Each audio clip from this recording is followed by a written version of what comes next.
निगरान वज़ीर-ए-आला बलूचिस्तान मीर अली मर्दान खान डोमकी की वज़ीर-ए-आला सेक्रेटेरिएट कोयटा आमद। पुलिस के चाको चौबंद दस्ते ने निगरान वज़ीर-ए-आला को गार्ड ऑफ ऑनर पेश किया। प्रिंसिपल सेक्रेटरी ने सेक्रेटेरिएट के अफसरान और स्टाफ से उनका तारुफ करवाया। आपको बताएं कि निगरान वज़ीर-ए-आला बलूचिस्तान मीर अली मर्दान खान डोमकी की वज़ीर-ए-आला सेक्रेटेरिएट कोयटा आमद हुई है। इसी से मुतालिक मज़ीद तफसीलात लेंगे नुमाइंदा GNN अब्दुल जब्बार से। जी अब्दुल जब्बार। शुक्रिया। बिल्कुल, निगरान वज़ीर आला बलूचिस्तान मीर अली मर्दान खान डोमकी ने गुज़िश्ता रोज जो है गवर्नर बलूचिस्तान से हलफ लिया और आज अलग सुबह जो अपने ऑफिस पहुंचा तो वज़ीर आला सेक्रेटेरिएट में पुलिस के चाको चौबंद दस्ते ने वज़ीर आला को गार्ड ऑफ ऑनर पेश किया।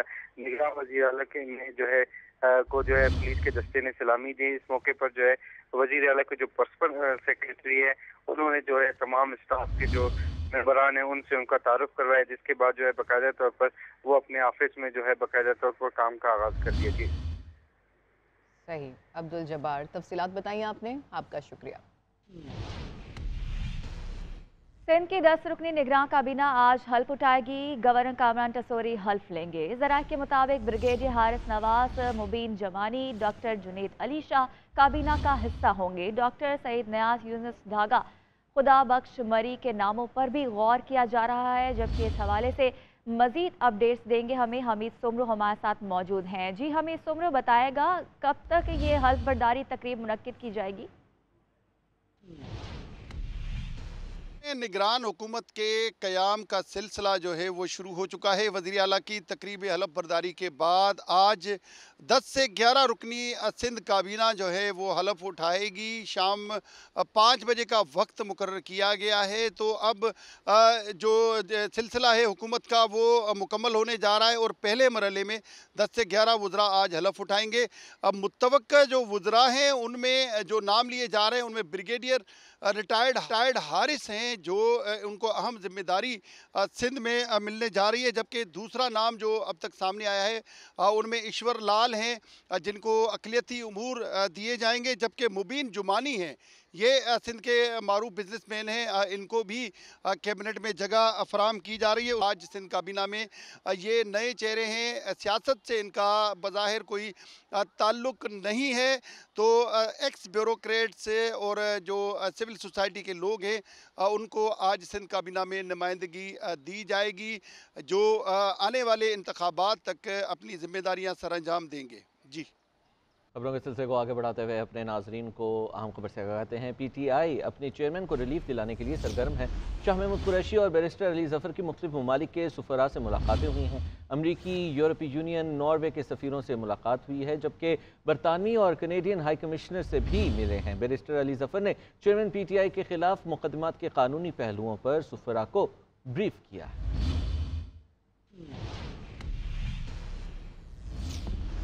अब आपको बताएं कि मुल्क में महंगाई का राज बरकरार है और गुज़िश्ता हफ्ते के दौरान महंगाई की शरह में 0.78% का मज़ीद इजाफा हुआ है।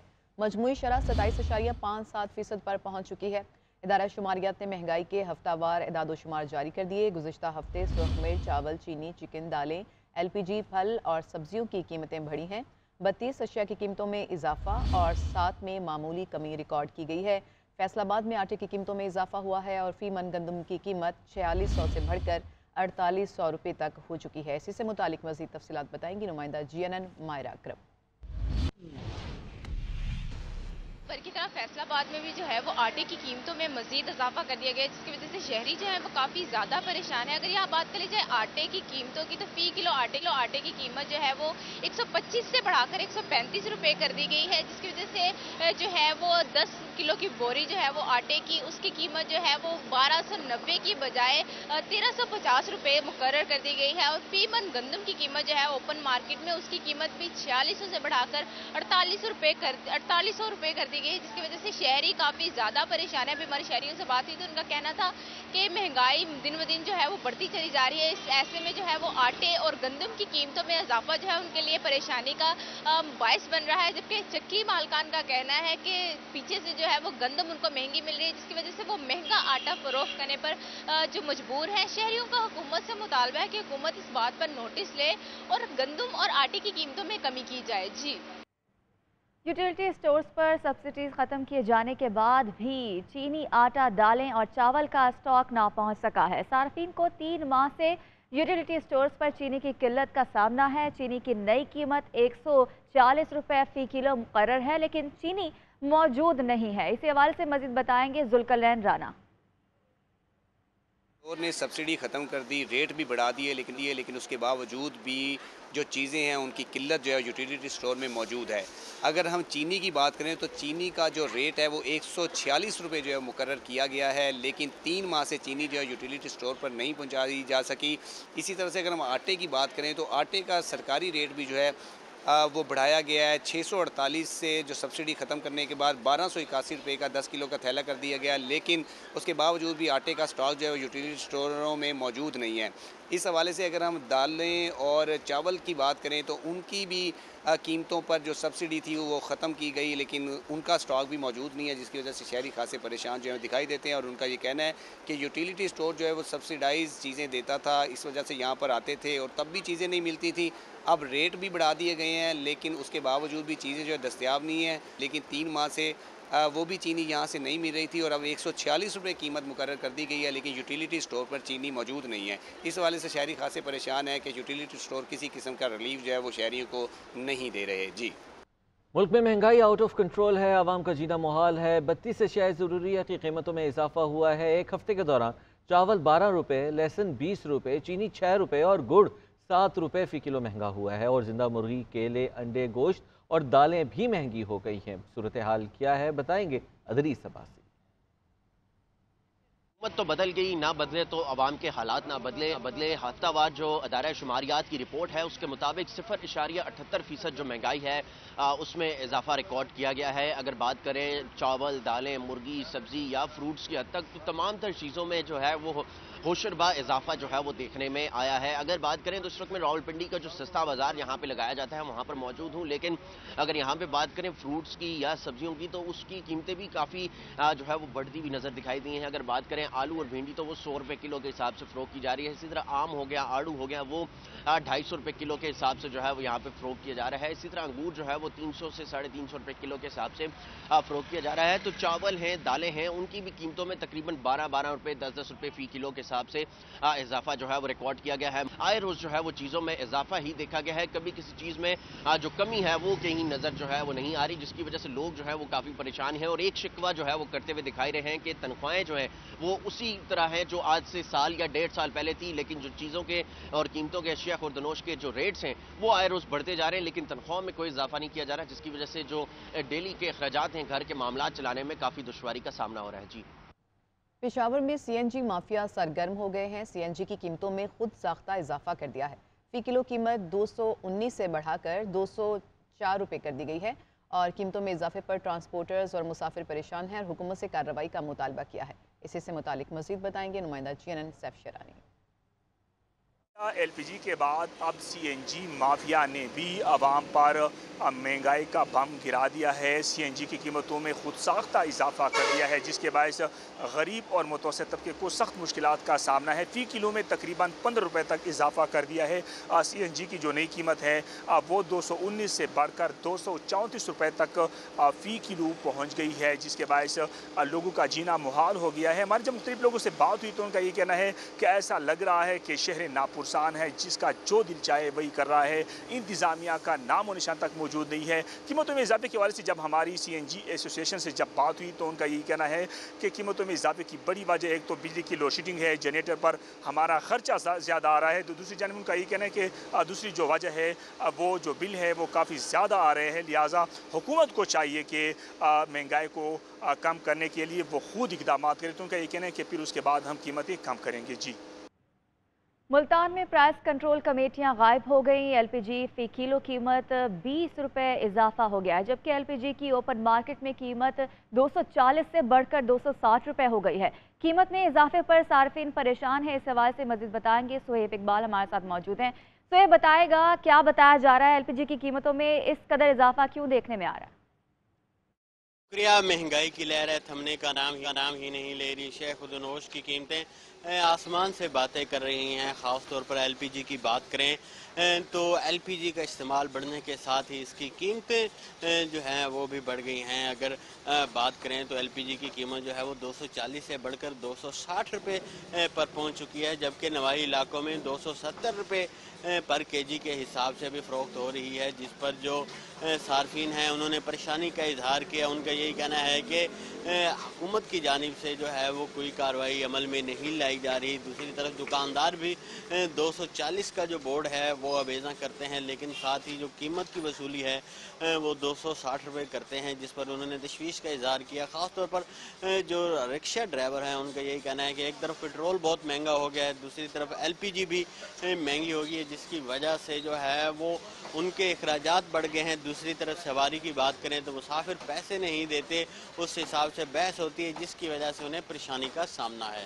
जी, अब आपको बताएं कि सदर पाकिस्तान ने ऑफिशियल सीक्रेट तरमीमी बिल और आर्मी एक्ट तरमीमी बिल पर दस्तखत कर दिए हैं। सदर के दस्तखत के बाद बिल कानून की शक्ल इख्तियार कर गए। मज़ीद क्या तफसीलात है बताने के लिए ब्यूरो चीफ इस्लामाबाद मियां शाहिद हमारे साथ मौजूद हैं। मियां शाहिद बताइएगा। बड़ी पेशरफ्त है। सदर मुमलकत के पास ऑफिशियल सीक्रेट एक्ट तरमीमी बिल जो है वो भी गया था और आर्मी एक्ट भी भेजा गया था। गुज़श्ता हुकूमत ने कौमी असम्बली से और सेनेट से पास करवा कर ये बिल भेजे थे और सदर मुमलकत ने उन पर आज दस्तखत कर दिए हैं। सदर आरिफ अलवी ने आज इन दोनों बिलों पर दस्तखत कर दिए हैं और बिल दस्तखत करके हुकूमत को वापस भिजवा दिए हैं। अब ये बिल जो है गजट नोटिफिकेशन में जाएंगे और गजट नोटिफिकेशन के बाद ये बिल कानून की शक्ल इख्तियार कर चुके हैं और ये बिल जो है ये अब बाकायदा तौर पर कानून बन चुके हैं। सदर मुमलकत के पास ये दोनों बिल गुज़श्ता हुकूमत ने भेजे थे और सदर मुमलकत ने इस पर आज दस्तखत कर दिए हैं। जी, बहुत शुक्रिया, आप हमें तफसीलात से आगाह करें।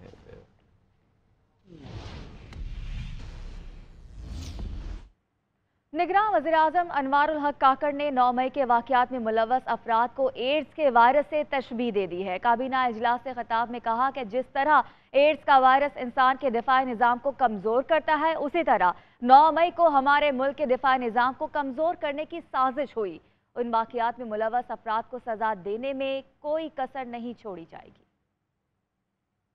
Some sabotage activities on May 9th, I would explicitly express my not just discomfort, but it was a way of disappointment that how and where did we reach on that day. We not just condemn it, now we are in the role to ensure that justice is being done and whosoever violated laws on those days would be treated by those laws. There won't be any favor, there won't be any fear. We will try to implement with justice and neutrality. अहम खबर शामिल करते हैं। आपको बताएं कि justice काजी फायज ईसा की जड़ावाला आमद। जस्टिस काजी फायज ईसा ने आपको बताएं कि ईसा नगरी का दौरा किया है और काजी फायज ईसा की अहलिया भी उनके हमरा हैं। अपडेट करें कि जस्टिस काजी फायज ईसा ने जलाए जाने वाले घरों और गिरजाघरों का भी जायजा लिया है। इसी हवाले से मजीद बात करेंगे। औरंगजेब मलिक हमारे साथ मौजूद हैं। जी, औरंगजेब मलिक बताएगा, जस्टिस काजी फायज ईसा ने दौरा किया, इस हवाले से क्या अपडेट्स हैं आपके पास? जी, जस्टिस काजी फायज ईसा जो है वो आज जड़ावाला में उस मुतासरा आबादी में पहुंचे, ईसा नगरी में पहुंचे, जहां पर जो है वो 16 अगस्त को ये सानहा पेश आया और मसीही बरादरी के घर जलाए गए और गिरजा जो है गिरजा घरों को आग लगाई गई। काजी फायज ईसा साहब जो है वो पहले उन्होंने आबादी का दौरा किया और अभी वो कुछ देर में वहां पर भी दौरा करेंगे जहां पर दानिश स्कूल में कैंप लगाया गया है मुतासरीन के लिए। वहां पर भी जाएंगे और मुतासरीन से वो बात भी करेंगे और अलबत्ता जो मामलात है जो यहाँ पे सहूलियात है उसका भी जायजा लेंगे। पाकिस्तान और भारत के दरमियान एशिया कप का मैच 2 सितंबर को श्रीलंका के शहर कैंडी में कैजुअल है और शायकीन क्रिकेट को मैच का बेताबी से इंतजार है। साबिक क्रिकेटर हसन रजा ने पाकिस्तान को फेवरेट करार दे दिया है। आकिब कुरैशी उनके साथ मौजूद है। इस वक्त हसन रजा का क्या कहना है मैच पर, आइए आपको दिखाते हैं। पाकिस्तान और इंडिया जो है वो एशिया कप के मैच में सिर्फ कुछ ही दिन रह गए हैं और इस सनसनीखेज मैच की जो है पूरी दुनिया की इस पर नज़रें लगी हुई हैं। मेरे साथ इस वक्त मौजूद हैं साबिक टेस्ट क्रिकेटर पाकिस्तान के हसन रजा साहब। उनसे बात करते हैं, उनसे पूछते हैं कि पाकिस्तान इंडिया के मैच में कितना वो भी इंटरेस्ट ले रहे हैं और उनसे पूछते हैं पाकिस्तान की स्ट्रेंथ क्या है इस मामले में, इस मैच में। एज ए टीम की स्ट्रेंथ को देखते हुए मुझे लग रहा है कि पाकिस्तान टीम जो है वो अच्छा खेलेगी, और जिस तरह से स्ट्रेंथ अगर देखें तो नो डाउट विराट कोहली भी है वहाँ पर। एक हाई वोल्टेज मैच होता है पाकिस्तान और इंडिया के हमेशा से, और जब वहाँ लंका में हो रहा है तो वहाँ का क्राउड भी सपोर्टर बहुत ज़्यादा इंडियन है और पाकिस्तानी हमारे भी बहुत ज़्यादा रहते हैं वहाँ पर। हम लोग सिचुएशन के हिसाब से क्रिकेट खेलेगा तो वो मेरे ख्याल में स्ट्रॉन्ग टीम होगी। पाकिस्तान अब तक स्ट्रॉन्ग टीम है। शुक्रिया जी। ये थे हसन रज़ा साहब, उनका आपने जो है तज्जिया सुना, उनके ख्यालात सुने कि पाकिस्तान टीम इस वक्त बेहतरीन है, इंडिया को हरा सकती है, और उन्होंने पाकिस्तान इंडिया का जो एशिया कप में मैच है उसमें पाकिस्तान टीम को जो है फेवरेट करार दिया है। साथ अफगानिस्तान के ख़िलाफ़ जो सीरीज़ है उसमें भी पाकिस्तान टीम को जो है उन्होंने फेवरेट करार दिया है।